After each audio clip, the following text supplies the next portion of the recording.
आइए जानते हैं आज की कुछ अंतर्राष्ट्रीय खबरों को। पहले एक नजर आज की हेडलाइंस पर। अमित शाह के बाद पीएम मोदी से मिलेंगे अमरिंदर सिंह। उज्ज्वला योजना 2.0 में 1 करोड़ परिवारों को मिलेगा मुफ्त एलपीजी कनेक्शन।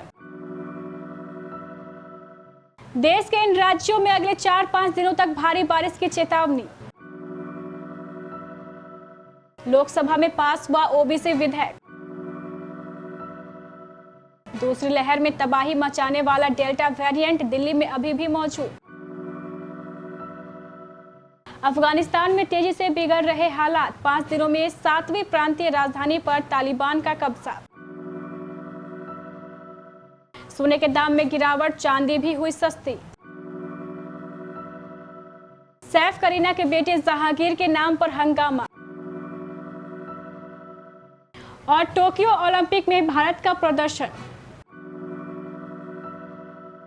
पंजाब में जारी सियासी उठापटक के बीच मुख्यमंत्री कैप्टन अमरिंदर सिंह आज 11 अगस्त को प्रधानमंत्री नरेंद्र मोदी से मुलाकात कर सकते हैं। बता दें, इससे पहले अमरिंदर सिंह ने मंगलवार को केंद्रीय गृह मंत्री अमित शाह और सोनिया गांधी से मुलाकात की थी। इसके बाद राजनीतिक गलियारों में कई तरह की अटकलें और अनुमान लगाए जा रहे हैं। अंदाजा लगाया जा रहा है कि पीएम मोदी से मुलाकात के दौरान कैप्टन अमरिंदर सिंह किसानों के प्रदर्शन पर चर्चा कर सकते हैं। अमरिंदर सिंह सामाजिक, आर्थिक और सुरक्षा प्रभावों का हवाला देते हुए पीएम मोदी से नए कृषि कानूनों को रद्द किए जाने की बात कह सकते हैं। प्रधानमंत्री नरेंद्र मोदी ने उत्तर प्रदेश के महोबा में गरीबी रेखा के नीचे रहने वाले लाभार्थियों के बीच रसोई गैस कनेक्शन बांटकर उज्ज्वला योजना का दूसरा चरण शुरू कर दिया है।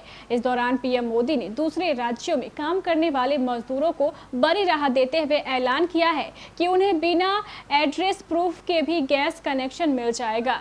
उज्ज्वला योजना 2.0 के तहत सरकार 1 करोड़ परिवारों को मुफ्त एलपीजी कनेक्शन उपलब्ध कराएगी। पहले चरण में 8 करोड़ महिलाओं को योजना से फायदा मिला था।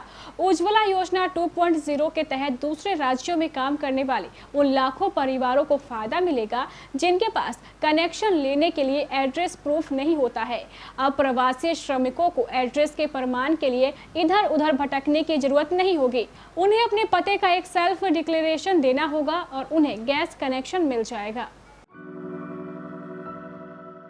मौसम विभाग ने देश के कई हिस्सों में अगले 4-5 दिन भारी बारिश की संभावना जताई है। इस दौरान उत्तर और पूर्वोत्तर भारत, उत्तर हिमालय, पश्चिम बंगाल और सिक्किम के कई हिस्सों में भारी बारिश होने का अनुमान है।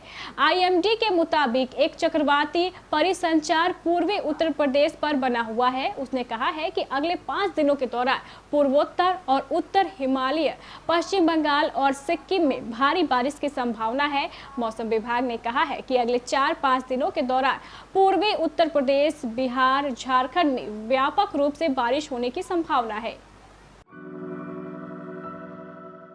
लोकसभा में मंगलवार को अन्य पिछड़ा वर्ग से संबंधित संविधान विधेयक 2021 पास हो गया। इस पर चर्चा के दौरान एआईएमआईएम सांसद असदुद्दीन ओवैसी ने कहा है कि सरकार ने यह बिल लाकर शाहबानों की परंपरा को बरकरार रखा है। ये सरकार ओबीसी के लिए नहीं है। मुसलमानों की बैकवर्ड कास्ट को तेलंगाना में आरक्षण मिलता है, लेकिन केंद्र में नहीं मिलता। हमें आरक्षण नहीं बल्कि इफ्तार की दावत, खजूर मिलेगा। ओवैसी ने कहा है कि जब एससी कास्ट में हिंदू, बुद्ध आ सकते हैं तो फिर मुसलमानों को इसमें क्यों नहीं शामिल कर सकते। 1950 के प्रेसिडेंशियल ऑर्डर को धर्म फ्री किया जाए। उनका कहना था कि मोदी सरकार क्यों डर रही है, 50% की लिमिट क्रॉस कर दी है।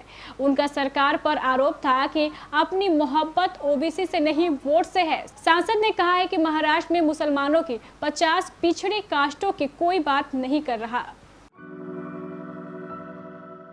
कोविड-19 की दूसरी लहर में काफी सारे लोगों को बीमार बनाने वाला डेल्टा वेरिएंट कहीं गया नहीं है। राजधानी में अब भी सबसे ज्यादा सैंपल इसी के हैं। यही हाल महाराष्ट्र का भी है। दोनों ही जगह जुलाई के महीने में जीनोम सीक्वेंसिंग के लिए जितने सैंपल भेजे गए, 80% से ज्यादा में डेल्टा वेरिएंट मिला है। दिल्ली में इसके अलावा अल्फा वेरिएंट के मामले भी देखने को मिले हैं। महाराष्ट्र में डेल्टा प्लस वेरिएंट केवल 45 सैंपल में मिला है। 8000 सैंपल्स में में से 45 में डेल्टा प्लस का मिलना, मतलब ये वेरिएंट ज्यादा संक्रमित नहीं है जैसे पहले डर था।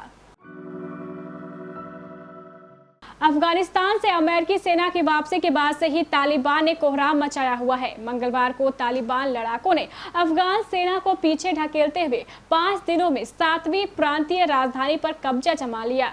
स्थानीय अधिकारियों ने कहा कि पश्चिमी फराह प्रांत की राजधानी फराह मंगलवार दोपहर सुरक्षा बलों के साथ एक छोटी लड़ाई के बाद तालिबान के कब्जे में आ गया। फराह के राज्यपाल कार्यालय और पुलिस मुख्यालय पर अब तालिबान का कब्जा है।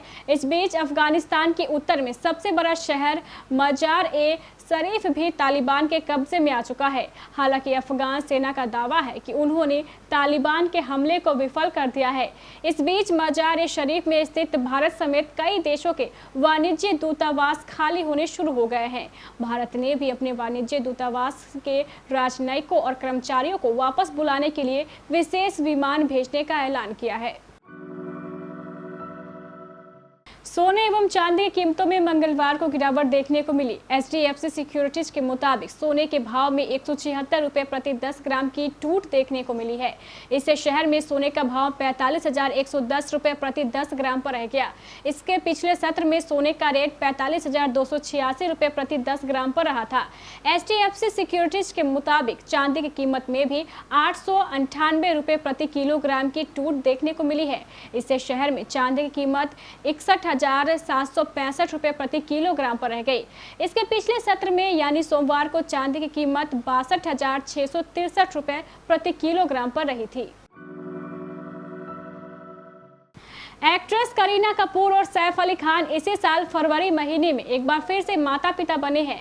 वहीं तैमूर से अलग अपने छोटे बेटे के लिए सैफीना काफी प्रोटेक्टिव रहे हैं। उन्होंने अभी तक अपने बेटे का चेहरा नहीं दिखाया है, लेकिन उनके नाम को लेकर चर्चाएं काफी पहले से शुरू हो गई थी। इसके बाद दादा रणधीर कपूर ने बताया था कि सैफ करीना के बेटे का नाम जे है।